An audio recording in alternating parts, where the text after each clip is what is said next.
I woke up with a cold sweat running down my temple, discovering that I screamed in my dreams until my throat started to hurt. The hairs on my arms stand on end, and even though it is summer, I feel an unbearable cold running down my spine. Every night has been like this for the past 30 years. Anyone would think that having the same nightmare and the same life for 3 decades would be enough to get used to it. But believe me when I say it doesn't work like that. Not when your worst nightmare is your darkest memory. Not when it comes to your most unspeakable secret. The one that you can't tell anyone around you for fear that they'll think you're insane. Not when you feel those eyes of pure hatred and malevolence staring at you from the shadows of your room. I guess that's what prompts me to write this. I need to vent, to feel that I'm not alone in this torment that has stopped me from leading a normal life for so long. I need to tell someone about the worst mistake I made in my life. The one that won't let me live in peace. The one that feeds on my fear. I don't think I have any hope left. Not after trying every possible method to free myself from this burden. But perhaps my story can help others to beware of playing with the unknown. There are doors that should never be opened, and I had to learn it in the worst possible way. It all started when I was 14. I lived in a seedy town away from everything, and to say I was an outcast would be an understatement. I had no friends, my schoolmates constantly rejected me, and my teachers considered me a lost cause. I didn't like studying or talking to people, and I would always pout at anyone who wanted to interact with me. Yeah, I know I was a moron, but whoever wasn't an idiot in his teens, raise your hand. My days were based on just hanging out, listening to heavy metal in my room, and continually disappointing my parents, who worked all day so that I could study and eat. It was a frustrating and lonely existence, but it was what I had back then. Everything changed when Matthew appeared in my classroom. His family had moved from the big city to live a quieter life, or at least that was what his parents told everyone. The truth was that Matthew was on the verge of being a young criminal. His grades were low because he was always missing classes, and his friends were drug addicts, hobos, and dropouts, so they had moved to prevent their son from becoming a lost cause. That was bound to fail. By then, when we were around 15, Matthew was incorrigible, and he would be so for the rest of his life. His unbearably black and grotesque clothes and his rude gestures towards the teachers and other classmates were proof of this. I knew he had to be my friend as soon as I saw him for the first time. It took me a bit, as Matthew himself had an even harder time interacting with people after moving in, adding to his total apathy for life. But eventually we became friends by our tastes in music and films. It felt good to have a friend in those confusing years. We did everything together, and we never got tired of each other or our activities. We used to skip entire classes, smoke pot while listening to the Testament, do a bit of occasional vandalism, and lock ourselves in our rooms watching gore movies or criticizing every aspect of society that we could barely understand when we were 16. Logically, his parents hated me, and mine hated Matthew. But something that characterized my friend was that he never followed the rules. If his parents told him they did not want to see him with me, he would invite me to his house that same afternoon, taking advantage of the fact that the way to his room was going up the stairs, and we had to go through the room where his parents were watching television. The faces of disappointment and slight fear that the old couple showed in our presence were fabulous. I felt powerful for generating something like that in people. Looking back, those poor people only wanted the best for their only son, and I was acting like the king of bad influence. I felt deep shame every time I remember those times, but back then I felt on top of the world. A couple of months went by, where our friendship felt like the deepest one in the world, and our lectures of the system felt like the ancient Greek pantheon. But it was around that time that some things started to feel strange. With all the information I have now, I can remember the exact day that everything started to go wrong, even if I didn't care about it at the time. We were on the lake, completely alone, listening to Cannibal Corpse and throwing rocks into the water. Neither of us spoke, but it felt good, like we could just be in each other's company. Eventually, Matthew broke the silence. "You know, I was thinking about something. You ever thought about what you'd do if you had all the power in the world?" "Man, screw the power of the world. Nobody needs that. Power is nothing more than that which corrupts the idiots who now destroy this world." You really believe that?" Matthew said, looking at me with an arched brow as he stubbed out his cigarette. "That's what they say to keep us on the low. Power doesn't corrupt anything. Power is a tool. Sure, these idiot teachers have power over us, and they just want to screw our minds so that we can be part of the filthy system. But power is the ability to influence people and everything to do your bidding." "What are you talking about?" "Think of it this way. My parents believe they have power, and that's precisely what I refuse to give them. Because those two old bags are not going to tell me what to do. That makes me have power at home, because they have to accept that I'll live my life as I want, whether they like it or not. Power is a communications network where the strong manipulates the weak, but that does not necessarily have to be bad. Sometimes the masses need to be guided, but the hand that leads them has to be benevolent. If I had all the power in the world, I'd make sure to be that benevolent hand." "Dude, listen to yourself. You sound like a fascist." "Screw you, man. We're discussing how the real world works, and not these anarchist fantasies of yours. Power is something that's going to exist whether we want it to or not. And if it is to exist, we could at least try to put it in good hands, rather than the disgusting pigs that currently run it. But, of course, I couldn't expect anything else from someone as weak-minded as you. Ow, bite me." The conversation ended at that point, because we both laughed and we went on to talk about upcoming movies.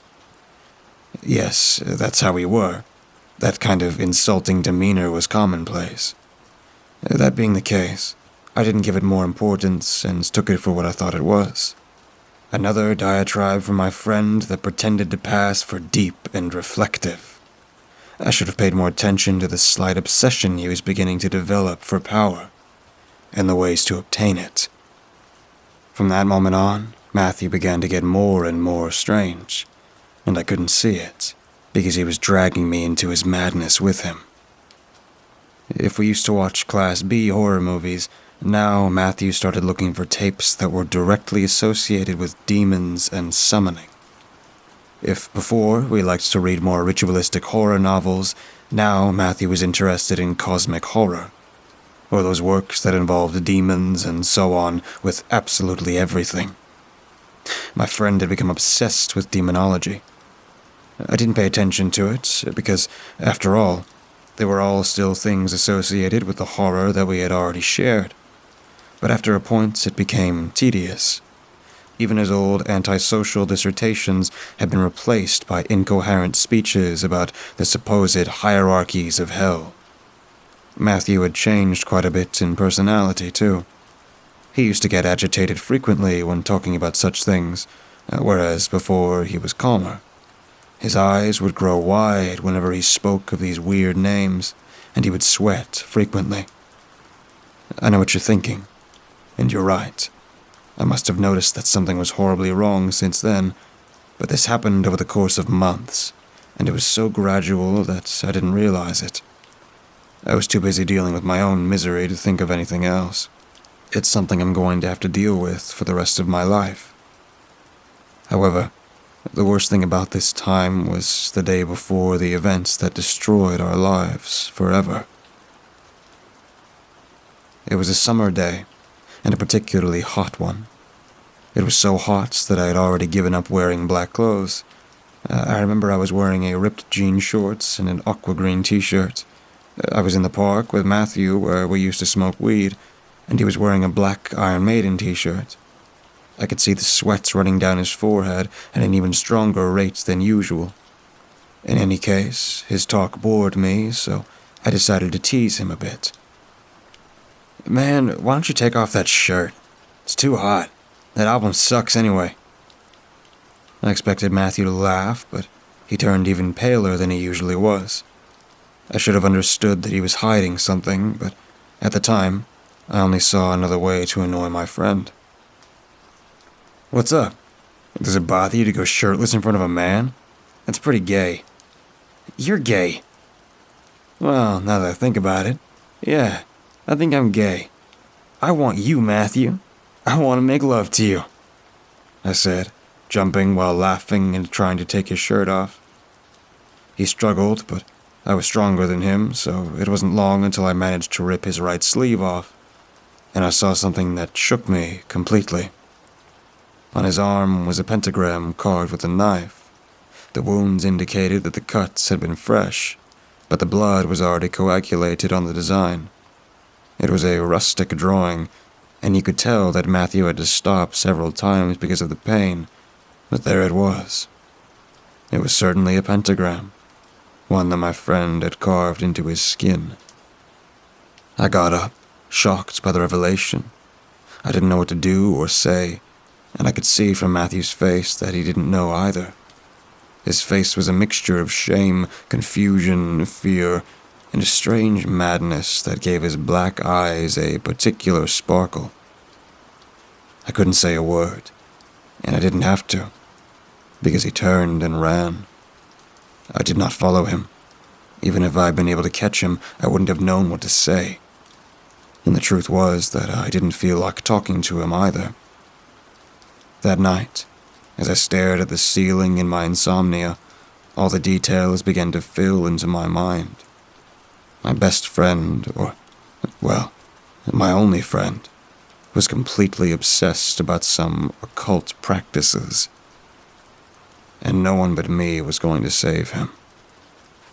I decided that I would talk to him the following day and help him understand that what he was doing would only cause him trouble.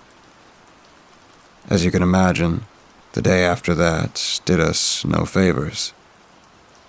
My idea was to take advantage of the summer break to talk to Matthew as soon as I finished my breakfast, but I was so nervous about doing it, I procrastinated the whole day.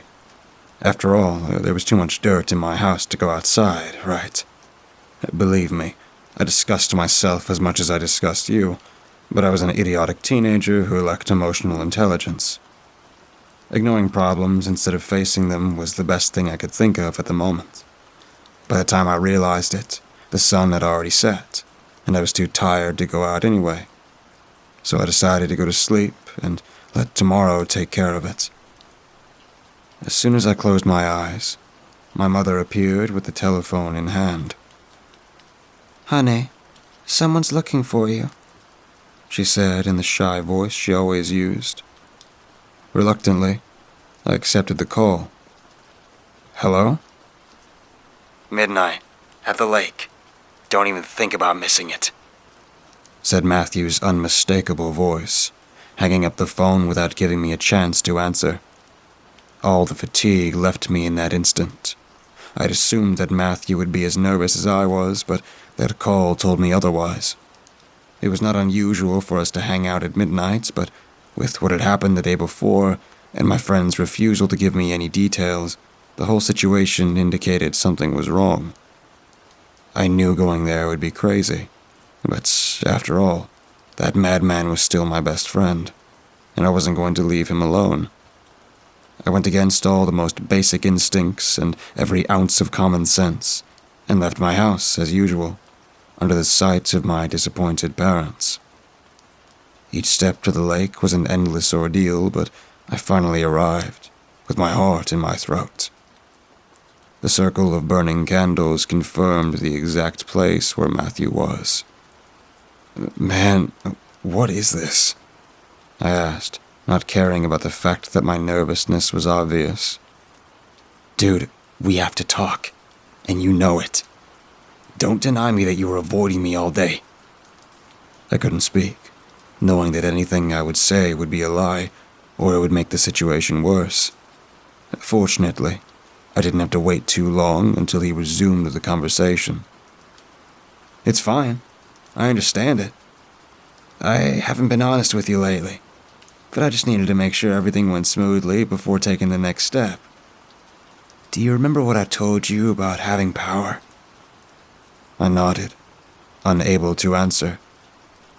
I realized that I was never going to achieve the power I wanted by common methods. My parents are not people who run things. They're just a duo of slaves for free. This town is a seedy hellhole, and there's no one relevant to meet. I was getting used to the idea that I was going to have to smile and kiss up everywhere until I could achieve my goals, when reality hit me, and I knew I didn't even have the possibility of doing that. That's when I knew what to do. As he spoke, Matthew's eyes grew wider and wider. The circle of red candles was already lit behind him, glowing so brightly that it gave an even more sinister aura to that situation.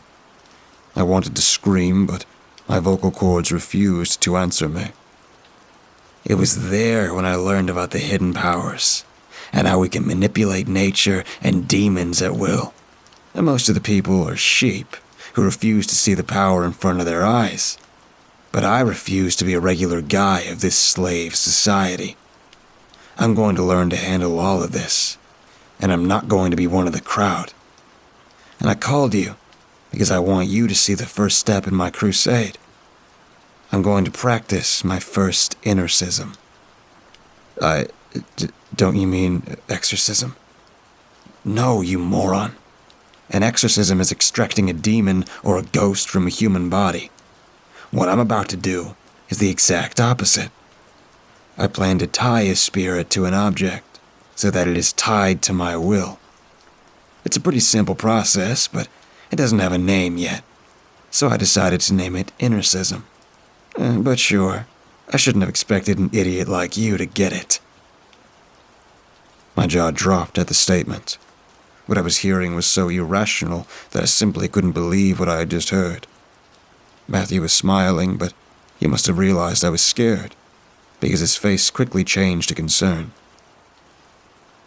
Man, really, I promise you it's a simple procedure, and we're both going to get through all of this just fine. That's why I brought you to see it. You're the best friend I've ever had, and the only reason I didn't go crazy in this boredom hole. No offense.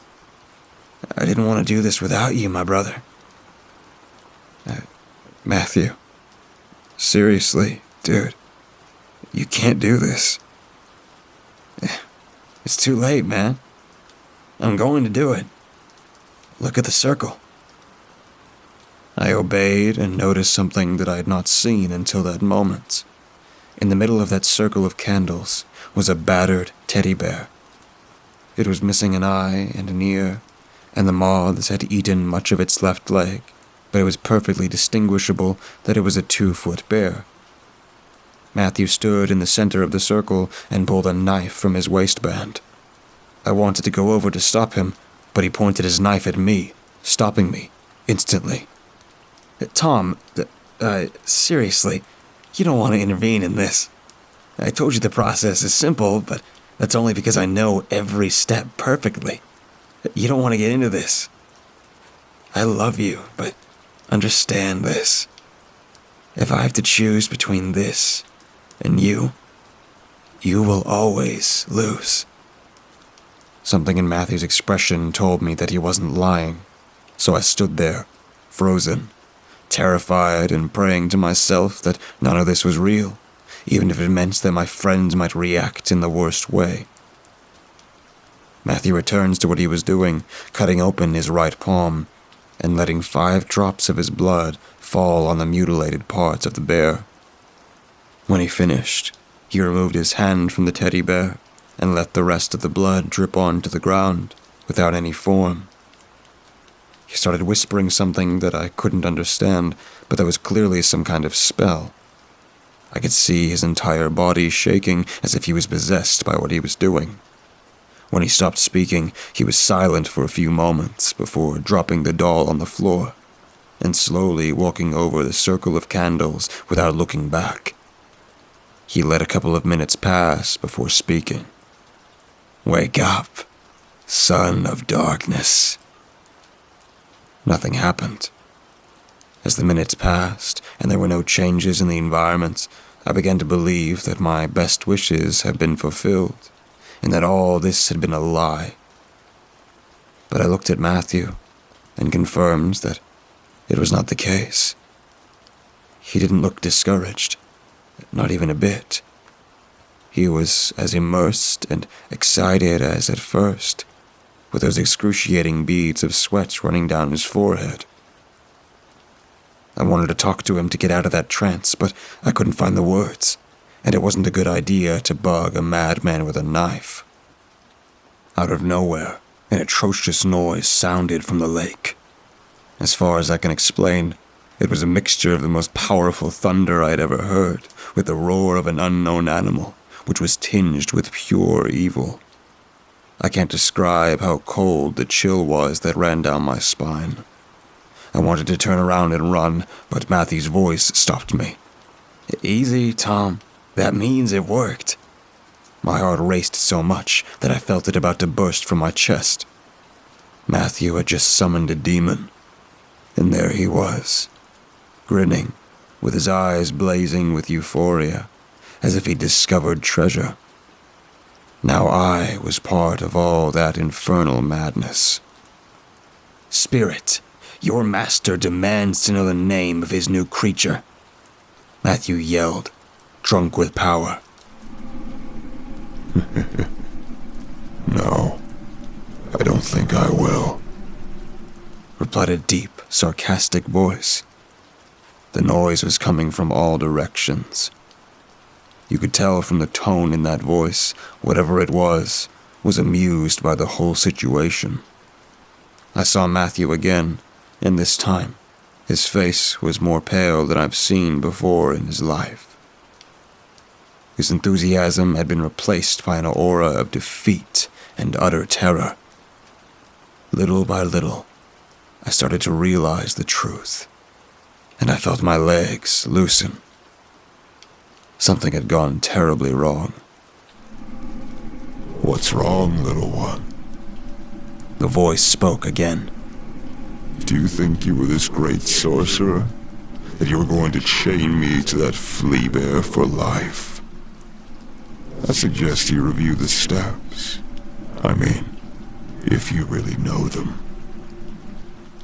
Matthew began to babble incomprehensible incoherencies, trying to remember what could have gone wrong, but stopped as soon as he noticed something in the circle. Unable to move, I followed his gaze to where he was looking, and noticed what had happened. In some way that I could not understand, the drops of the blood inside the circle indicated that the ritual had gone very, very wrong. "No," Matthew whispered. He couldn't say anything else, because he instantly collapsed on the ground, screaming in agony. His screams were insane, almost inhuman, as he was on the verge of tearing his vocal cords. From where I was, I could see how every hole in his body was expelling blood in droves, and how he was crying waterfalls of vital fluid. He went on like this for minutes, where he did not stop screaming in desperation until finally he remained still, dead, with terror marked in his gestures. It was then, with his dead eyes glowing with an unnatural orange and the corners of his lips stretched into a smile that was painful to see. That smile reached up to his ears and almost touched both sides of his forehead. The worst thing was that he was looking at me. He looked at me with those eyes full of evil, of hatred, of the most sadistic desire to tear my soul apart, just as he had done with my friends. That thing began to laugh, and that horrendous scream echoed in every corner of the lake. My body decided to obey me, and I ran out of that place. I ran home, ignoring the pain in my legs and the incessant pounding of my heart. All I wanted was to escape that laugh, but it seemed to get closer and closer. I could feel that horrendous noise wipe out all that was left of my soul. I closed the door of the house with all the force of which I was capable, and ran to lock myself in my room. I just wanted to get under the sheets, sleep if I could, and pray that this was nothing more than my worst nightmare. However, when I opened the door, one last surprise awaited me. The one that would end up condemning my future forever. As soon as I entered my room, there was Matthew's body, standing still, with that same impossible smile and those possessed eyes loaded with evil, staring at me, delighting in my terror. His features were still dripping blood, but the thing acted like it didn't care. I screamed desperately, looking for something to throw at him. My parents entered my room just seconds after my initial scream. "What's going on?" my dad asked, gasping with nerves. "Can't you see it? For God's sake, look!" I yelled through my tears, pointing to that abomination. My parents looked at each other, and then at me, and I could see the concern in their eyes. Slowly, I understood the truth. My parents couldn't see that thing, even when it was standing in front of them. This was my burden, and mine alone. Sorry. I had a nightmare. I'm fine, I said, knowing that it would be useless to tell them what was really going on. They both saw me, puzzled, but ended up leaving, and I was left with just my personal demon, ready to carry out the last experiment I really needed to do. I took a book and threw it in his face, just to confirm what I already knew. That book just went through him like it was nothing, and fell to the ground behind him. That thing laughed again. They found Matthew's body the next day, dumped outside the circle of candles, and they came to the conclusion that his organs had suffered a massive collapse. It was a scandal for weeks. Matthew was a social outcast just like me, but this was too big for the vultures of our town not to launch into their ridiculous speculations to kill their boredom. Of course, I was the main suspect in knowing what had happened, and the police questioned me multiple times trying to find out the truth. I lied in every interview I gave. I knew that telling the truth would only end up with me in a mental institution, or worse. The authorities ended up letting me go, since the hypothesis of a homicide was not even being considered anyway. But the townspeople always held me responsible for his death, and they began to see me as even worse than before. I couldn't blame them. If I had done something, if I had been more insistent in stopping all this madness, Matthew would be alive even now. I deserved the rejection I experienced until I turned 18 and was able to move out. However, this was not the worst of it. The worst thing was feeling the gaze of the thing that had taken over Matthew's soul looking at me, with its eternal, devilish smile and basking in my fear and my pain. I can see it every morning since then. It was there when the police questioned me. It was there in the car that I drove out of my town, and it is there now, as I write this. He keeps looking at me, and he's there no matter where I look. You would think that I would be used to his presence after so many years of dealing with this torment, but he has managed to surprise and horrify me as time passes. Sometimes he appears rotten and wormy, as Matthew's corpse surely must be now. Sometimes he appears with some limbs torn off, and sometimes he just laughs, taking advantage of the fear he knows he gives me. My theory is that he can't touch me because I wasn't part of the ritual that brought him into this world other than as a spectator.